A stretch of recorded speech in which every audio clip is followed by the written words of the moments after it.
Good evening and welcome to our Tekes Ma'avar 5781.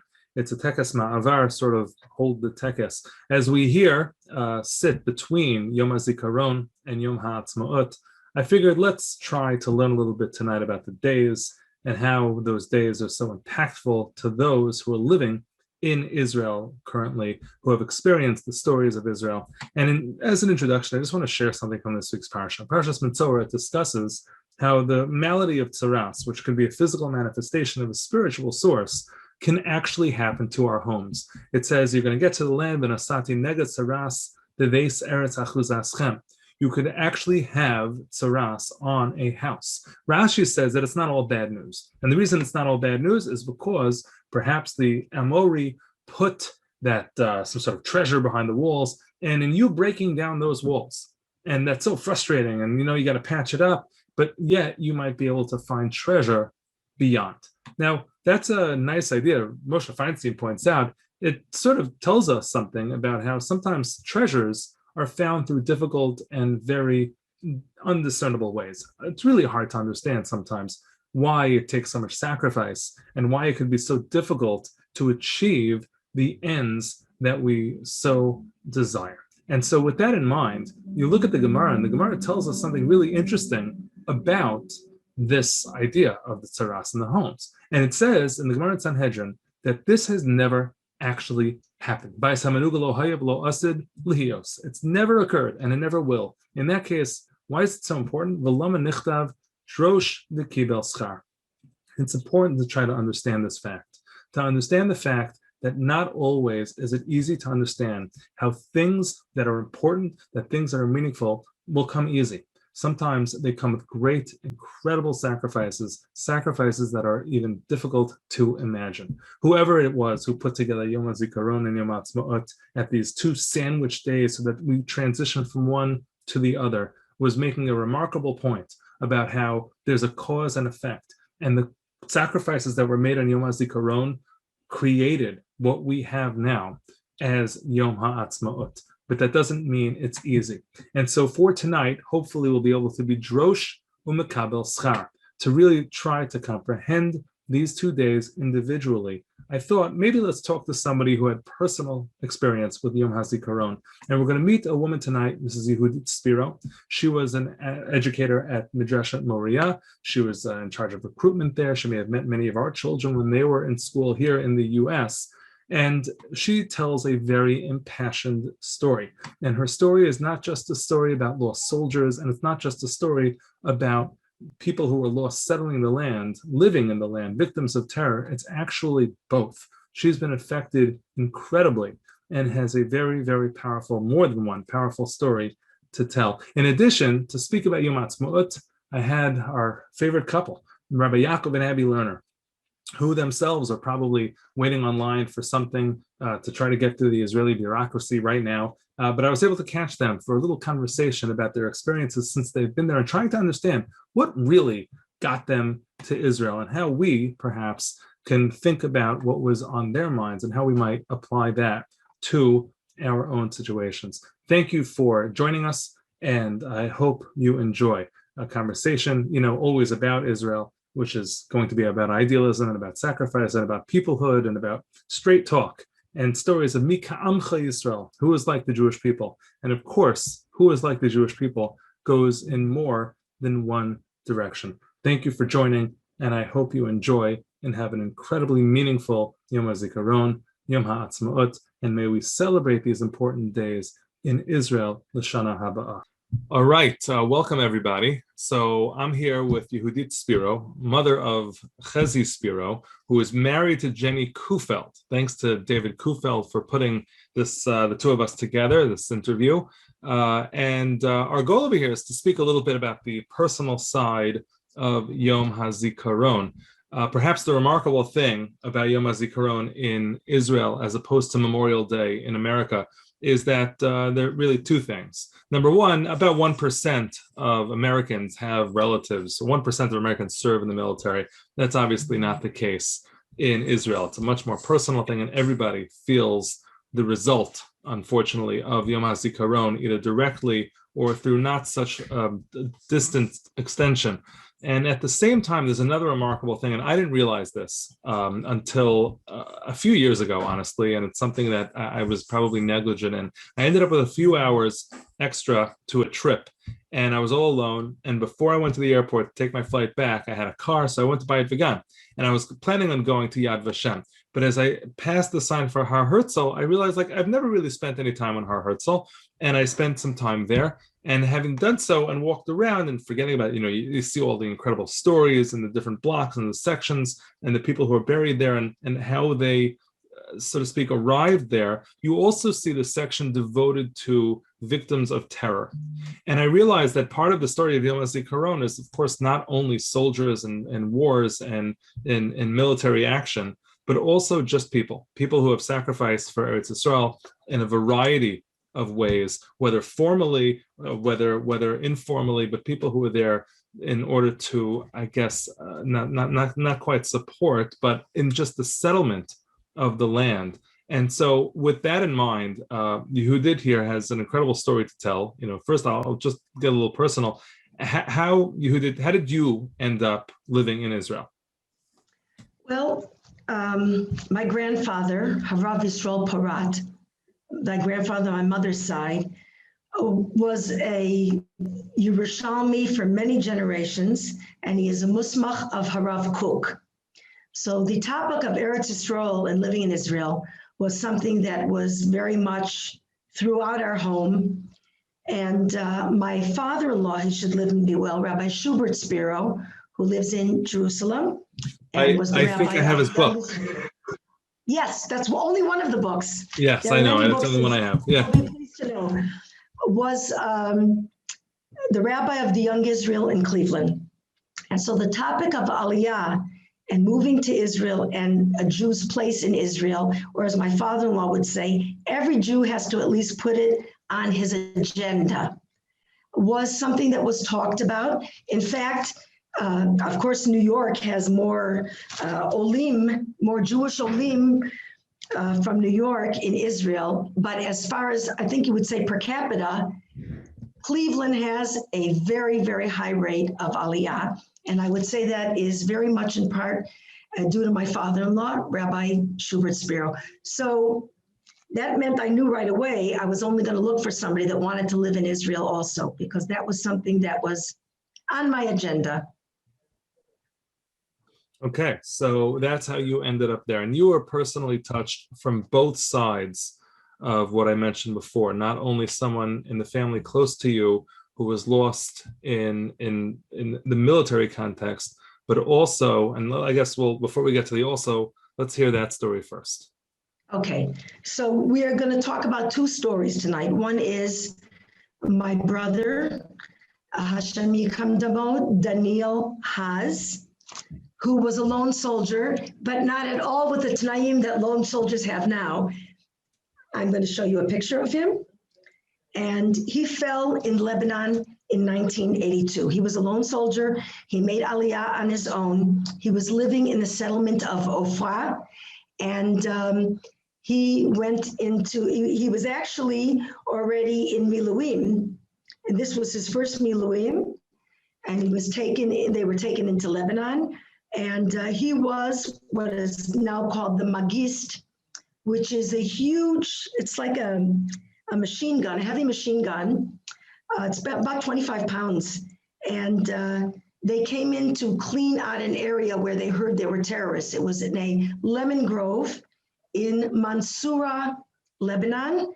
And unfortunately, he was hit along with 5 other boys. And Rosh Chodesh Av, if you don't mind a little Dvar Torah, Rosh Chodesh Av, he was killed. That happens to be the same date as Aaron HaKohen. And I don't think it is a coincidence that Yom HaZikaron comes out, generally speaking, Parshat Shmini, when we talk about the deaths of Aaron's sons. And in fact, often I get the question about how we're silent and we just have the siren going at Yom HaShoah, which we are still marking today, Yom HaZikaron, and just quiet. On the part of the people, it's quiet, but there's a siren. And Aaron's answer to finding out about his two sons was Vayidom Aaron. And sometimes silence speaks much more than words. Wow, that's so nice. My brother, I had never thought of that angle. It's beautiful. That's beautiful. Yeah. So what were you up to? I'm sorry? What were you up to in life when you heard this terrible news? I was married with 3 children, and I was expecting our 4th child, who was born after my brother fell and subsequently was named after my brother. So our 4th child, he should live and be well, is also Daniel. I have many grandchildren with the name Daniel, Daniela, Daniela, and my sisters as well. And so we were living in Cleveland, Ohio. My husband was working at the time. At the time I was not working. We were expecting our 4th child. And I had gotten a letter from my brother the day before this happened saying, don't worry, I'm not going to be taken into Lebanon. So when we were hearing all this, you have to try to remember, because it's very important for the story. There were still not a lot of telephones in Israel. There was no computers. There was no email. There were aerograms, and I don't know, I guess in your audience, there's some people that remember aerograms. I remember the blue things. Right, so I used to speak about this several times a day on Yom HaZikaron, and then I stopped and said I would only do it for groups 45 and under, because we have a very interesting story that has to do with my brother. It has to do with Menachem Begin, but many people don't know who that is anymore, believe it or not. They keep asking me, but why didn't you just call him? Or why didn't he just call you? And I have to say, no phones. So a lot of history has gone by since then. The world has changed. So we did not know anything. My husband was at a yard site for an uncle. And all of a sudden, the Bnei Akiva Shaliach was asked to come to my house and give me the news. But I was alone with the kids. The kids had gone to bed, and my husband was at this yard site, and he asked if my husband was home, and I said, no, he wasn't. Come back in a little while. And then all of a sudden, I see him coming back with my husband. But I was not curious or even thinking that it was going to go in this direction.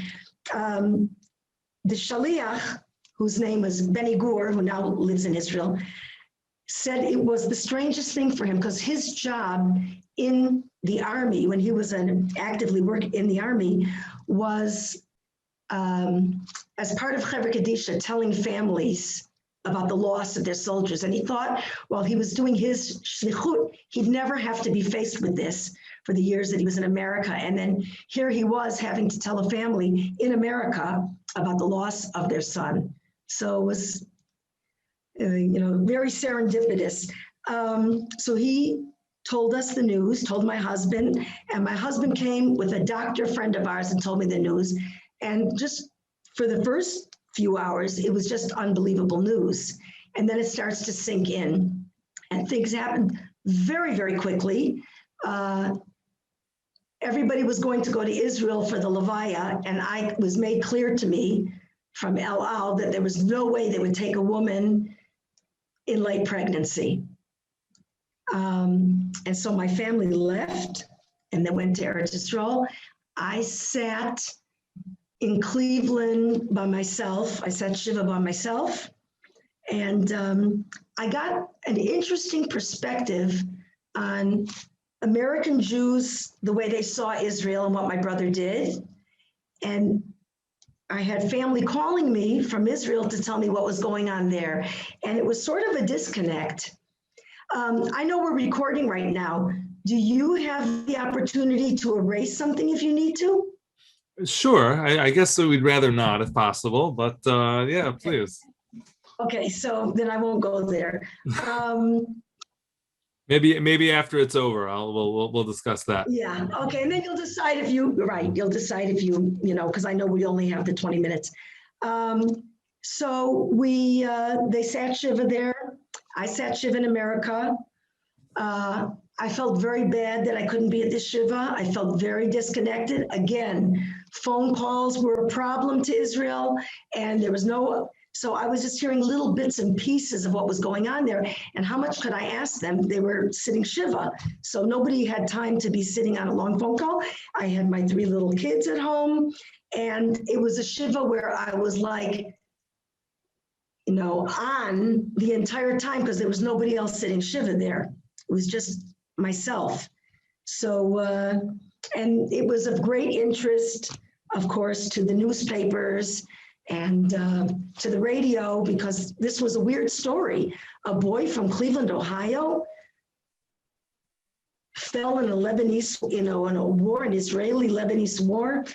So that made, there was a lot of newspaper and a lot of, so that was a big deal. Wow, and your parents and other family members, it must have been devastating news. Devastating. It was absolutely devastating, with a feeling of unreal. And at the time, it was poskin for me that I should start sitting Shiva as soon as the plane took off, because I was not going to be involved in any of the Via plans. And so that was strange for me also, thinking that I was already sitting Shiva, but my parents hadn't started sitting Shiva yet. Now, everything, of course, was going to be conducted in Hebrew. And my parents' Hebrew was not that good. For my father, it was the first trip to Israel. Really?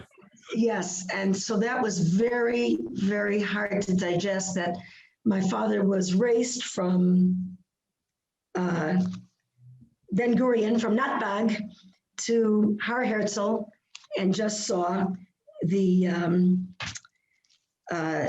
Aron with a flag draped over it. And I can't even imagine what that was like. My father-in-law, Rabbi Spero, and my mother-in-law were in England at the time, and they got the news, and they quickly got on a plane to Israel, because my father-in-law said, your parents are going to need to hear somebody speaking in English, and I'm going to be there. And I'm very grateful to this day that that happened. The year passed. It was a sad year. My brother was extremely Zionistic. He was a big B'nai Kivanik, very Zionistic, and the desire to make Aliyah was extremely strong. It didn't waver at all. It wasn't, we gave enough. No, never. Again, I'll say something at the end, and you'll decide if there's always this Gemara from Brochot in my head. It is a known thing. Hashem gave us 3 matanot. There's Olam Haba, there's Torah, and there's Eretz Yisrael. And the only way you can have them is al yedei yisurim.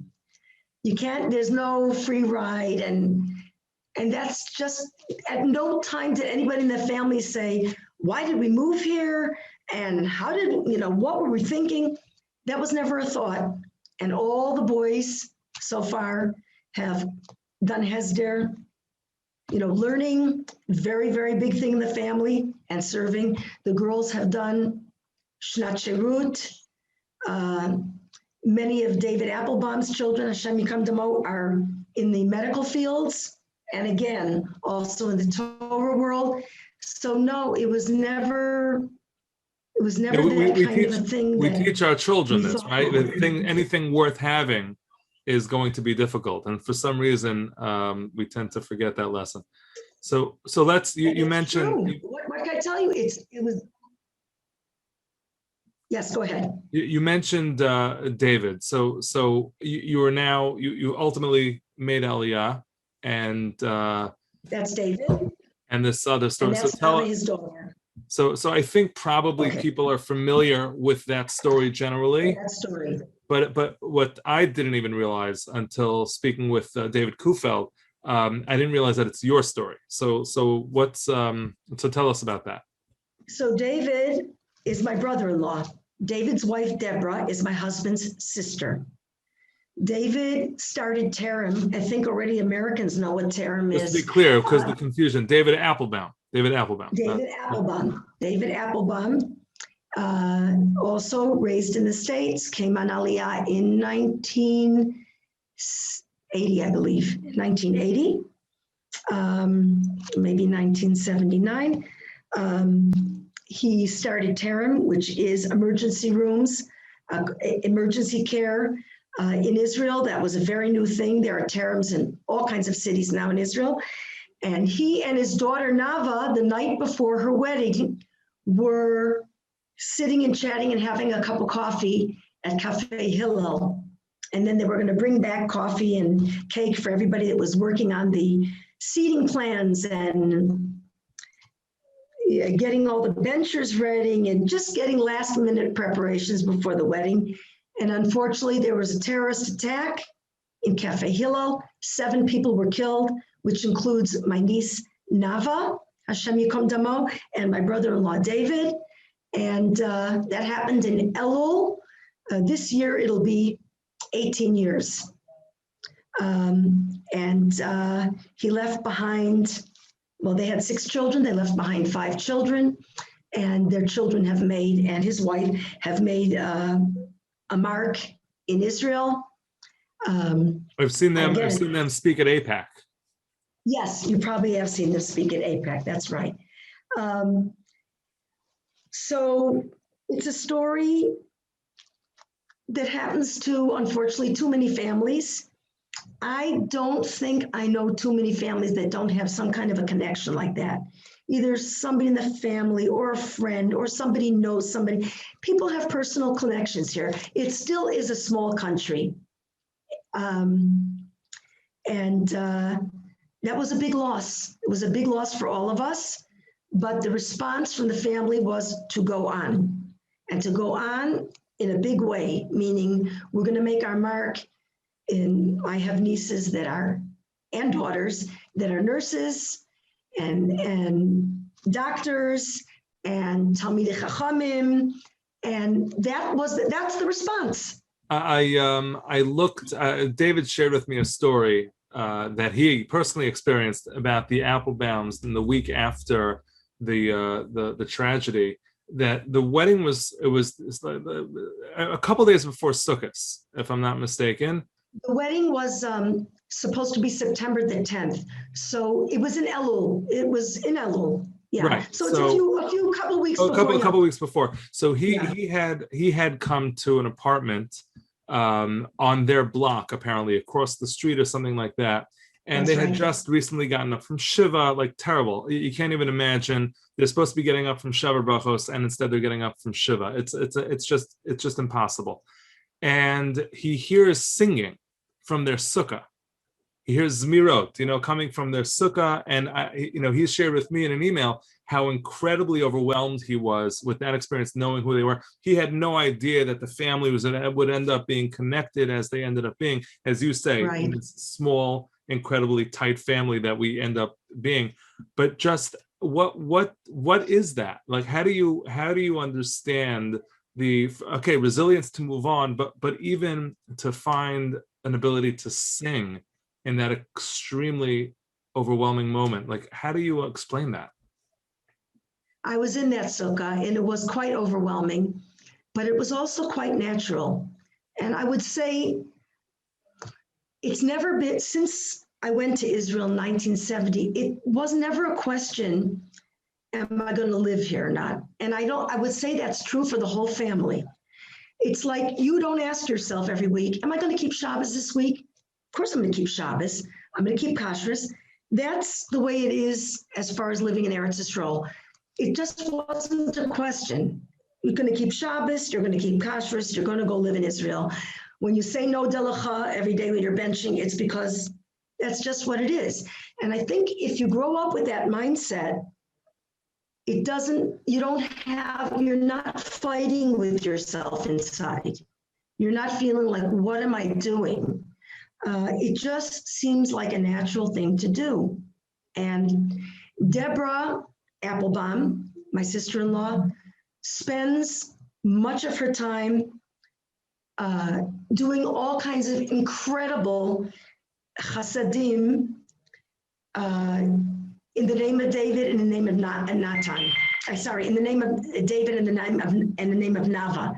She has built mikvaot. She has refurbished mikvaot, fixed up mikvaot.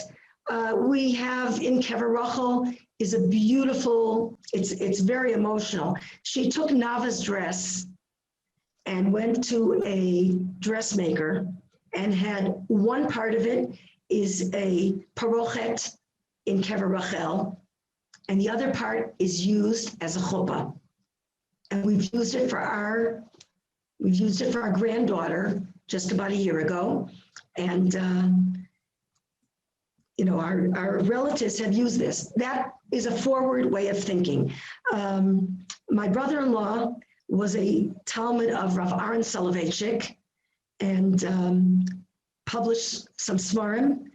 And just all these kind of things happening just ties you to the land, and it ties you to these places, and you don't think about going back. It's just like not an option. It just seems so natural to be here. So let me ask you, yes. The transition, everybody talks about this, but the transition of Yom HaZikaron into Yom HaAtzmaut, it's such a powerful narrative, like sort of cause and effect, and it's ongoing. It's not just something which happened in 1948. It's something which, as you learned, the impossible way is something which is ongoing, and not only is it even in wartime. What are your feelings in those moments where Yom HaZikaron wanes into Yom HaAtzmaut? What's going through your head? Well, I would say that there was a metamorphosis, to be honest. I can't tell you my first year. My brother is gone now. It's going to be almost 39 years. It's incredible to me that the story is still a story that's sought after, that people ask me to speak, that people are still doing things. My brother has a shul in his name and a Sefer Torah in his name and many, many other things. And the same is true with Nava and David. And I want to say that's a response also. There's a response. Yes, it's going to be seen at Kever Rachel, and it's going to hear prayers, and it's a Sefer Torah is going to be used, and a shul is going to be used. That's also a response. It's a response because we have to go on. I lost you. No, I'm still here. Okay, I don't see your picture now. Can you still see me? Yeah, I see you fine. Okay, so I don't see the picture, so. Don't worry, I'm unchanged. Okay. I don't want to lose my train of thought. Yeah, so in the beginning, when we were first here, we came in 1984. It was strange for me. I must be honest with you. My brother wasn't gone that many years, and to see the change between Yom HaZikaron and Yom HaAtzmaut, it was a little arresting, we could say that. As the years have gone on, and you share your Yom HaZikaron with everybody else in the country, and you're sitting there, standing at Har Herzl, and all these people that are standing near you, everybody has lost somebody, or everybody is connected in some way, and you're grieving with them, then it's a different kind of a feeling, knowing that everybody's grieving with you and knowing that you can celebrate with them also. And it's true throughout our history. I mean, today we're observing in Israel Yom HaShoah and all the stories that go with it and all the testimonies that go with it. But yet, you hear some of these people speaking, and then you see pictures of their beautiful families and generations of children and grandchildren and great-grandchildren and even great-great-grandchildren. And you realize there's sad, but there's happy too. 100%. I'll share with you. I just ended my share. I shared a picture of my wife's grandfather. I'll just quickly, I don't know if you'll be able to see it. But I'm not seeing anything. How about now? Still not? Okay, wait a minute. I'm looking just a second. If not, that's okay. It's not the end of the world. But it's a picture. Okay. It's like the classic picture, but unfortunately, it's not classic enough. Wrapping tefillin around his Auschwitz numbers. exactly that Oh, same wow. that same transition, where what gevura really looks like, and how you define the reactions. And this is beautiful. I have to say, I could spend a lot of time talking with you about this. There are more stories I know that you have, and David sent me a bunch of the articles, and I'm going to try to share them with the whole shul as well, so they learn more of the story. Share the Menachem Begin story. Yes. The Menachem Begin story is a great story. Yes. I will share that article with everyone, and it is an incredible story. So now at this point, I just wanted to thank you for your time, and just in case we end things off here, thank you very much, and I hope you have a meaningful Yom HaZikaron, and that the memory of all your relatives who have given literally everything for Eretz Yisrael only gives them the greatest merit and finds them in the highest. They did it for all of us. And it gives me great pizuk that, and not just myself, many other people, that the stories are still interesting to people in the chul. We wait for all of you to come. We want all of you to come and to be part of this fantastic experiment called Medinat Yisrael and Eretz Yisrael. And so this is how we connect with each other, that it's interesting to you, that's important to all of us. Amen. L'shana haba b'Yerushalayim. And you'll all come back and fill up the hotels and the restaurants and come see us all. And absolutely, that's our best tefillah that I can say. Amen. So now I'm just going to ask you, now that we have officially ended, I'm going to ask you, what were you going to tell me before? So I was going to tell you the difference between the American and Israeli reactions. I think it was. So I was shocked because I was sitting Shiva and I'm heavily pregnant, and people said to me, what was he looking for? What a waste. An American boy, he had no business being there. And I got up in all my pregnancy and I said to the whole room, my husband was looking like dreading that I was going to make a speech now. I said, listen, this is one son with 4 daughters. I said, the only thing my parents have left of him now is that he died al Kiddush Hashem for Am Yisrael. I said, you're going to see my parents in shul. You're going to see them in the supermarket. And if you say what a waste or what was it, I said, we will have nothing. Now I got more upset, and this you probably shouldn't share with your shul. I said, that means what exactly that you're saying that every day? I said, that means what in benching? I got very upset, but it made everybody be quiet. Now, I've never heard that anybody said that to my parents after that, but it was when I was working in Midrash also, I had a situation once, it was so painful. Now, I'm not ever for a loss of words. It was the first time I was ever for a loss of words. So I had a student, a lovely student who happened to be my chavruta, and it was Oslo time. So her parents were supposed to come. There was going to be a bar mitzvah, but there were so many awful things going. Yes, they were going to come, not going to come, yes, going to come. In the end, they came. So I remember I sent the flowers to their hotel, and I told her brother, Mirza Hashem, it's going to be a beautiful bar mitzvah, it's wonderful. And we met each other, and we started to talk about things. She asked me about my children. I asked her about her children. She asked me about mine. And at the time, I think I had 2 boys in the army then. And I said, so this son is in the army? She goes, oh, you see, I love my children too much to put them in the army. And I thought, I don't love my children. And I was just, now that night, I was like tearing up my pillow. I said to my husband, and I should have said this, and I should have said that. And then I realized, okay, she didn't mean anything by it. If she would hear what it sounded like, she wouldn't have meant it to sound like. You're a very good person, very generous, very generous. I don't know, but anyhow, but then I realized that sometimes there's a little disconnect. And I mean it seriously. I want everybody to come. I know that there's supposed to be a big Aliyah coming. I don't know if that's thanks to Trump or thanks to COVID. I've signed dozens of Aliyah letters in the past year. I don't know what it means. But my son-in-law works for Nefesh B'Nefesh. He works for Nefesh B'Nefesh, and he said they're up by 300%. Wow. Now, what's that? Yeah, it's incredible. Look, listen, I have to thank you. I want them to come because they want to come, not because they were forced out of the country. Of course. I don't think nobody, chas v'chalila, nobody wants to see that happen to anybody. I want you to come because you want to come and not because somebody was holding something over your head. That would be terrible. Can I tell you one more story? You sure can, but I just want to say I am including this. I just be it known I'm including this because is that okay? I hope it's okay.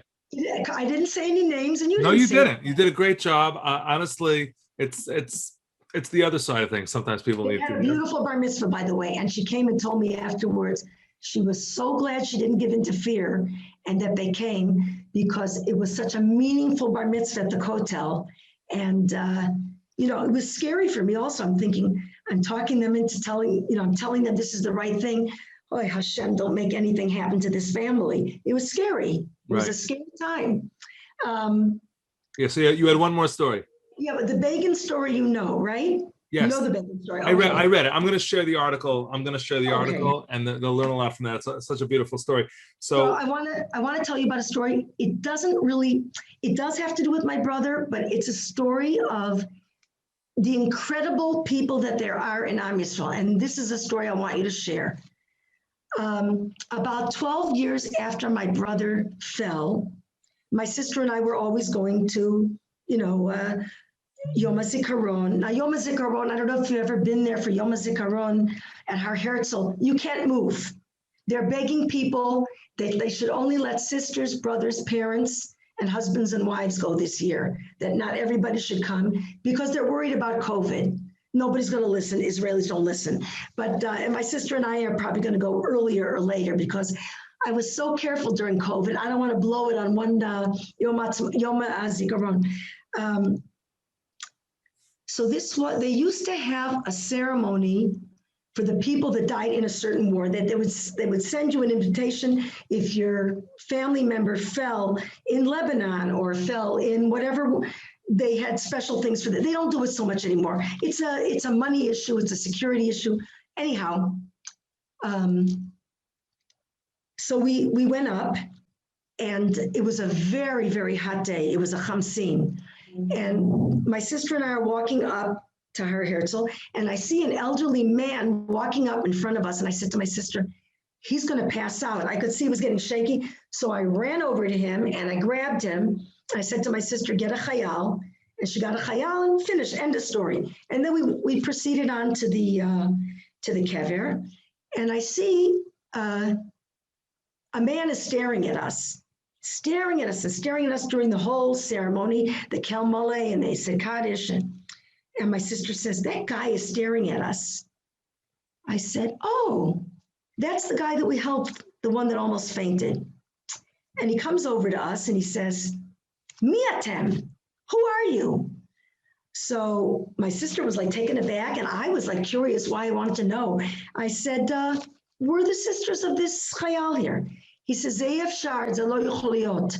So I was like, it piqued my interest. I said, what do you know about this chayal? He says, my son, who's buried over there, and he points to a few rows over, was this chayal's commander. And I know that he was a lone soldier, and he doesn't have anybody in this country. So first of all, lone soldier means not immediate family, because I have a huge family in Israel, because as I told you, my grandfather is many generations here. I tell my kids never to talk Lashon Hara, especially not on the bus, because we're related to everyone, and somebody will hear you. So I said, really? He says, yes. So because this boy didn't have any family here, after I go and do Kaddish by my son, then I go and make Kaddish by this boy. So he says, so who are you? I said, we are the sisters of this boy. He said, but he doesn't have family. I said, you're right. When he was here, he was a lone soldier. I said, but many of us live here now and we have children. And he started to cry. And then he says, so you're going to take it over? I said, we come often. I said, we make su'udot on his yortzeit. I said, and we learn in his memory. And I said, there's shuls named for him. And so he said, so you're going to take care of this? I said, yes, we will take care of it. So he says, okay, just a minute. And then he turned, you understand Hebrew, I'm assuming. Yeah. So he says, Rabbonu Shalom, Ata Yodea, אני התפללתי כאן, אני אמרתי קדיש כאן, עכשיו אני מוסר את זה לאחיות שלו, ועשיתי את הכי טוב שיכולתי לעשות. Here's a man who lost his son, yet he had time and the will and the generosity and the unbelievable nefesh to take on somebody else's pain because he was worried that he wouldn't have a Kaddish. Even though, by the way, that never happens. The army makes sure that would never happen. But this was very personal because his son was the commander and spoke about my brother until his son, unfortunately, passed. But I think that is an incredible story. Mika Amcha Yisrael. That's amazing. Mika Amcha Yisrael. It's an incredible story. He is no longer alive, Mr. Cohen, but what a precious man. I'm not going to tell you he was a big Rosh. You know, sometimes they write these stories up. He was a big Rosh. He wasn't a big, he was a simple guy that lost his son, but made space for somebody else's pain. I much prefer the stories when they're not a big Rosh Hashiva, but that's just me. I really appreciate your time, Yehudit. Thank you very, very much for sharing. Thank you for your interest. Thank you for your interest. I am going to share every word of this, and I hope that's okay. And I think it'll be a merit to everybody involved, and hopefully I'll be signing more letters soon. Welcome everyone as we transition between Yom HaZikaron into Yom HaAtzmaut. We have a couple that I believe that everyone here will be familiar with who've just recent Olim to Eretz Yisrael, and would like to hear a little bit about that experience. So I have a list of questions. Probably many people who are watching this video now have already communicated with the learners and gotten the answers firsthand. But my first question is, how was Pesach? Pesach was May Avdus Lecheirus. No, only I really know what you mean, right? Only I know what you mean. Rabbi Yismach, what it is to become a retired rabbi. It's going to happen sooner than you think. Right? Yeah. Okay. Well, in the 45 years I was there, I never missed a Pesach, right? And Abby made Pesach, right? That was a little less because we got married 2 years after I had already started. So for 43 years, she was making Pesach. This year, we decided we don't have to stay home, even though we love our apartment and our location and everything. We ended up spending a good part of the first half of Pesach all the way up north, right, on the Yam Kinneret, right, in a magnificent hotel called the Kinar. Which we were supposed to go there last year. We were supposed to be there for the second days, and unfortunately we didn't go. But yeah. You can't imagine how beautiful it is. And what a wonderful crowd. It's really totally mat'im. It was the perfect fit for us. Right. So we were there with our daughter Huli and son Nachman and our Mechutanim, the Elsans. They've been going there for a good number of years. Right. And so we were there for the first part of it. And Sharon Weinstein. Right. Jay is Jerry Weinstein's right. nephew. Was also up there. And then we brought up our two other, daughters and families from Alon Shvut after that first day of Yantif, and they spent about 2.5 days up there with us also. And then we went down to Alon Shvut, and we spent the rest of the Yantif there. So it was really family. Okay, so here's my question: was one Seder really enough? One Seder was the biggest delight. And I'm saying that if you would ask Abby, she would tell you, based on what women have to deal with, that it is the kefil of schar. Right? Well, I'm going to say that maybe we appreciated it so much this year because we were preceded by a Shabbos. So a lot of us feel like, the second Seder, you can really, relax because finally the work is done and you've had a rest on the first day of Yantif. But we were preceded by Shabbos, so there was some rest involved, and maybe that helped. But it was wonderful. It was very, very, very special. And as my sister told me, this is the reason to make Aliyah. As I always tell people who complain about a second day. So this is the punishment for living in Chutz La'aretz. Exactly. And that's why we have to end up. Okay, so let me ask you a more general question. I think everybody here knows the story. They know that, 3 out of 4 daughters, and Be'ezus Hashem, the 4th this coming summer, are going to be moving to Israel. So Let me take a step back, because we have a lot of, people with children in our own community. Why is it that all of your daughters chose to move to Israel? Do you want to say? Well, we said on that interview, I I really think that the fact that my brother-in-law made Aliyah so many years ago and had a close relationship with their cousins, and we went for all their simchas, and there was summers where we rented a house and we were like living there with them. And I think that being there with real family made a very, very big difference to them. But I feel that the moving to Israel has changed over the last few years. And in all honesty, I'm going to say something that sounds silly, but I think it really matters to people. iPhones, FaceTime, you're not as far away as you used to be.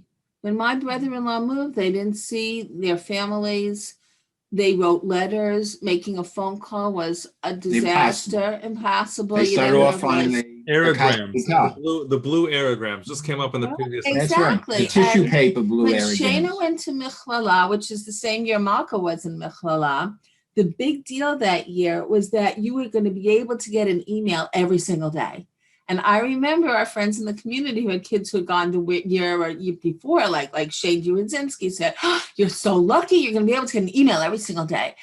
Well, the fact that you are like talking to your parents on the airplane and FaceTiming them, that makes it much easier. You're not leaving your family in the same way. Right. So I had that same experience in the mid-90s when I was in Israel. We used to like wait online for the phone. You put your like telecard in to call America, and if the line was too long, I would just wait till the next week, and then like that would be it. I wouldn't talk to my parents in weeks.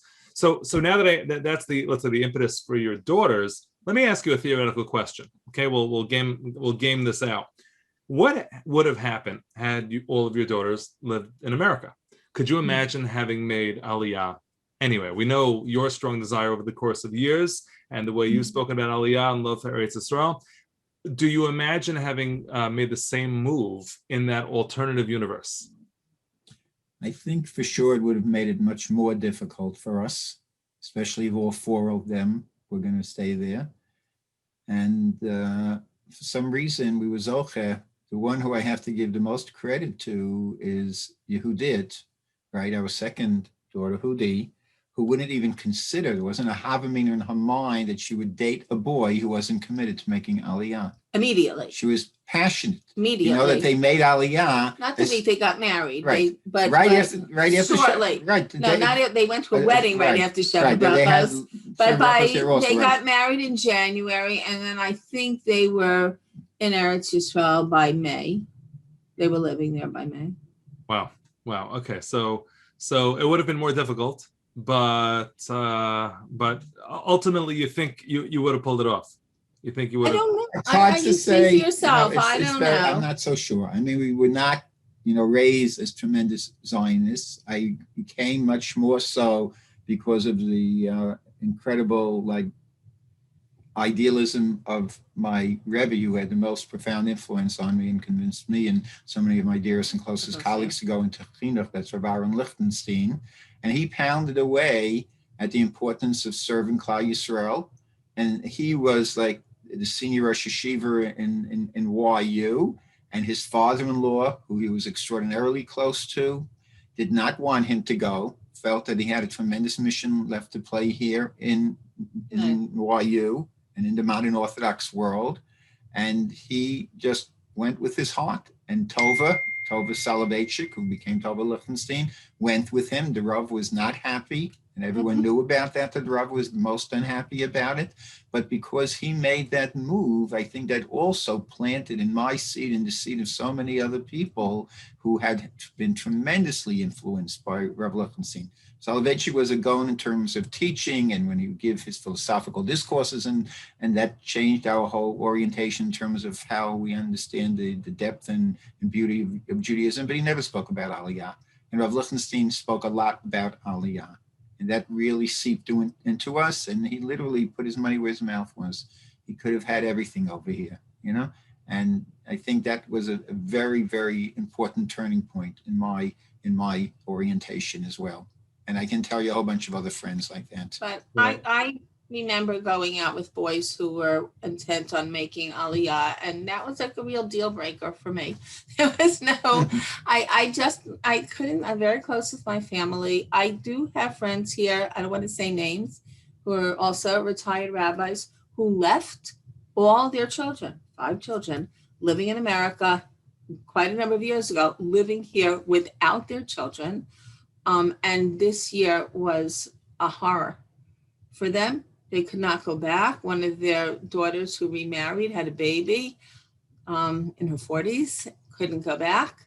She was a mother in her 90s, couldn't go back. They finally made it back now for Pesach, but I have to tell you, I really can't believe them. I just can't believe them. And they're happy with their decision, but I can't have seen myself having done that. I really don't. Wow.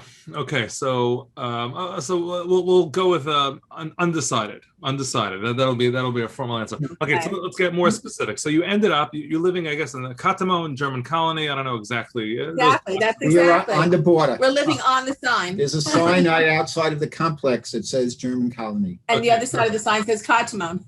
Perfect. So classically confused Israel. I remember there's a park on the block on Emek, which I love this. There's a sign on top of the park that said Od Yeshu Zakenim Uzkenot B'Rechov Yerushalayim. I love like just seeing that sign does it for me. But okay, so let me ask you, did you always think you were going to end up in that neighborhood or somewhere else? How did that happen? Want to tell the secret? Okay, so we'll tell you the secret. The secret. Okay. Some people know it, but not too many. Right. So because of the fact that 2 of the daughters, Shana and Javi, were in Alon Shvut, and when we had our sabbatical several years ago, right, 3 years plus, we actually had seriously looked at a house in Alon Shvut, thinking that when we come a few years later and prices are only going up there because it's very desirous within the Gush community, so many people who studied in that yeshiva from Rav Lichtenstein, we bought a house in Alon Shvut. Quite a number of years before our sabbatical. Right. A few, 4 years, a bunch of years Once before our we sabbatical. came for the sabbatical and we ended up renting from Rabbi Simcha Kraus and his wife Esther, and Rabbi, many people know in our shul from Young Years of Hillcrest, right, for many, many, many years. So we stayed there that entire sabbatical year, and we actually fell in love with the neighborhood. We live literally like you would be living in Central Park. It was this is a large tract of land with a development of 8 buildings in a U shape around it, but in the middle is this park. So how did it come to be? The park isn't even owned by the development. The park is owned by the municipality, the area of Yerushalayim, because it used to be the soccer stadium for Jerusalem. And you know that Israelis are Mishigoyim L'Davar Echad. Soccer is more than anything for them. But now that they have this gigantic Teddy Stadium, once they developed the Malcha Mall, so now they had this big piece of property that they don't have use for. So the story was told to me several times by different people. So the mayor at that point, it may have been Olmert, I'm not sure, decided that, well, we're going to sell it off and we're going to take a bundle of money and put it into our municipal coffers. So there was a big outcry from not just the immediate, Katamon, but the German colony and many other areas that are close by, that it was something that was intended to serve the public. And now who knows what you're going to do, how you're going to pocket or squander the money and so on. So the compromise was that they built a park to be surrounded by 8 buildings, right, which were developed by developers. And it's the most beautiful park. And every single day, except for Shabbos, you have municipal workers who are coming and sweeping and trimming the trees and raking the leaves. I wish I would have had that in Great Neck all the years, right? And it's the most beautiful place. You could have lived in 1 Kensington Gate. You get all those services. Something like that. That's right. But I think what we discovered that year, in addition to the physical beauty of the place and our ability, at that apartment had no merpeset even, but we were able to go outside. All of a sudden, we had 1 million friends who lived here. Right. So people that we taught with in camp, and others, and my sister's a 20-minute walk, and her friends. And what we found was that we had a really vibrant social life here, which we would not have had in Alon Shvut. And so after spending the year here, those last weeks, we actually sold the house and bought the apartment in the last weeks Of our sabbatical. of our sabbatical year. That secret apartment wasn't so secret. One of your renters was we were in school together. So it happened to come up. We were telling, like, where are you living? Oh, actually, Right. and I'm like, oh, yeah, I guess it must be a secret. So she's actually a student of mine in Central. Oh, really? Yeah, Miriam. That's fine. And so, you know, my kids have a close relationship with her. And that was a great, we knew we did the right thing. We can always go visit the kids, but our life is really right here, and it's amazing. So the social aspect and the physical beauty really makes it the right choice for us. Okay, so I like the positives. Positives are great, but let's get a little realistic. What have been the most difficult and challenging and frustrating parts of Aliyah so far? Voila. Well, one second. I just want to remind you, we only have about 20 minutes altogether. Okay. But yeah, right. Please. You can do this quickly. Just say what it was. There's been a lot of difficulty in terms of dealing with the bureaucracy. You know, you think they would have made things a lot easier. It hasn't happened. It's really sometimes, What? Yeah. I was going to say, no, it's as if sometimes I feel like it's almost like they're very unsympathetic to Olin, you know, and not really there to make your life easier for you, you know. Have an example. There's examples like, you know, trying to deal with them, calling them up for different kinds of things that we needed to accomplish. And it's hard to even get through. There's a lot of red tape. Some of them don't even have people that speak English, and you're talking about very technical stuff. All right, we're paying our electric bill this week. We just had this so you had a choice for Hebrew or Arabic. No English, no choice for English. Right. Okay. Right. And we had a real question. How's your Arabic? Not too good. It's getting worse by the day. You know, and our vocabulary in Hebrew for electric bills isn't amazing. So, but it's paid. Don't worry, it's all done. In the end, we got it done. But that's what I'm saying. Like, I certainly think there should be more sensitivity to the Anglo community, which is huge. Certainly in Yerushalayim, it's that way. You know, when you go out to certain outlying places, obviously it's not so important. But everyone knows that in Katamon there's tons of English-speaking people. But the biggest problem was not the Israeli bureaucracy. Okay, so? The biggest problem was our own bank. Right. We could not, no Israel problem, we could not transfer money. Yeah, we spoke about that. And we spoke about that on another interview, right. Transferring money. And you have to talk to people about that before they make Aliyah. It's a serious issue. And we overcame it, and we had a lot of help, and our kids were amazing. But I want to tell you, it's not a simple thing. So you got to share this. I have written, and I'm sure you have as well before you left, so many Aliyah letters. Yes. I mean, like dozens upon dozens of Aliyah letters. So let's okay. So we got to learn Arabic, and we got to figure out how to move the cash around. But what have been the amazing moments? What have been the top 2 or 3 amazing moments since you were there? One of them was the electric bill's worth it. The electric bill's worth it. That's taken care of. Okay. One of them was like, and we had experienced it during the sabbatical year, but I think it was much more powerful this year to be here for the, Yom HaShoah, which we just passed, and to, first of all, from the moment of nightfall, all blackout of all regular programming, and everything has to do with what's going on at Yad Vashem, right? They had any channel you turn to, that's all it was, right? No one else was able to put anything on, and the tremendous speakers that they had. And then today, and Netanyahu was wearing a yarmulke at the Yad Vashem ceremony, but not everybody was. He spoke very movingly. Yeah. And Ruby Rivlin was, the president was a person of tremendous dignity. Also, was very, very, very powerful. And then, going out today and being there when the siren was going to sound, we deliberately went on to Emek Rephaim, which is packed with cars usually, and ground to a halt.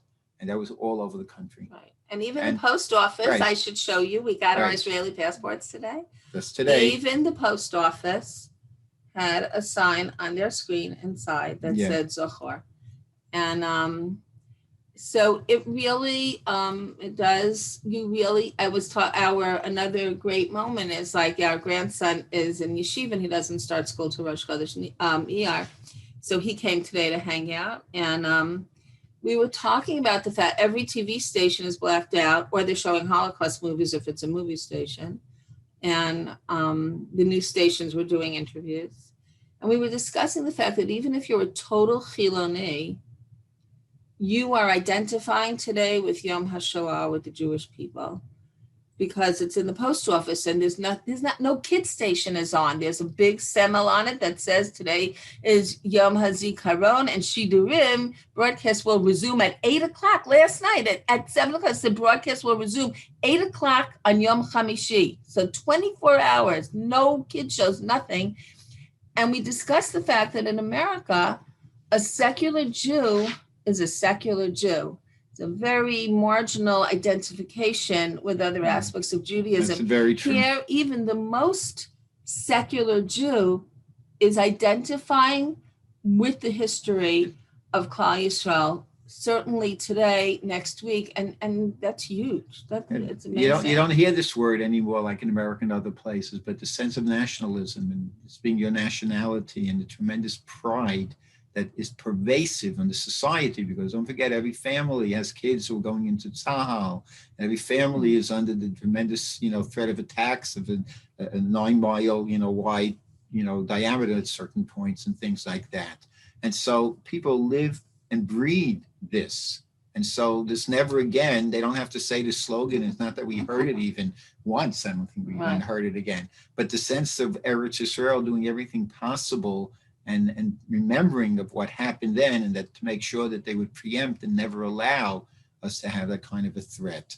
It's very, very, very powerful in terms of the psyche of the entire, Dati and Chiloni, and I think even in the Haredi world, it's changing significantly. Nacha Haredi has certainly done a lot, but I think there's a lot of people in the Haredi world who are now sick and tired of living in tremendous poverty, and they're breaking out and going into all kinds of professions, and especially true for the women who are very involved in, computer stuff and lots of things of that sort. It's changing. It's very, very, very much changing. And so there's this tremendous pride of what Eretz Yisrael stands for. I was also struck by the speeches that I feel like in America, and we have our Fox News and our CNN, so we're totally in touch every day, and my CBS app. America has become a place where glorifying victimhood. Everybody's a victim. And here was Yom HaShoah, where you could spend the whole time talking about victimhood, and it was about, Rivlin spoke about Giburei Ruach, and, heroes of the spirit, and the ability to move forward. And there's a sense of like, we understand we are victims and not glorifying victimhood. And I think that's a lesson that a lot of people in the world would do well to learn today, not to glorify victimhood, to remember it and to understand that we move forward. It was very moving. It was very, very moving. Victimhood needs to be a means to something. That's correct. It's not, we're not sitting in it.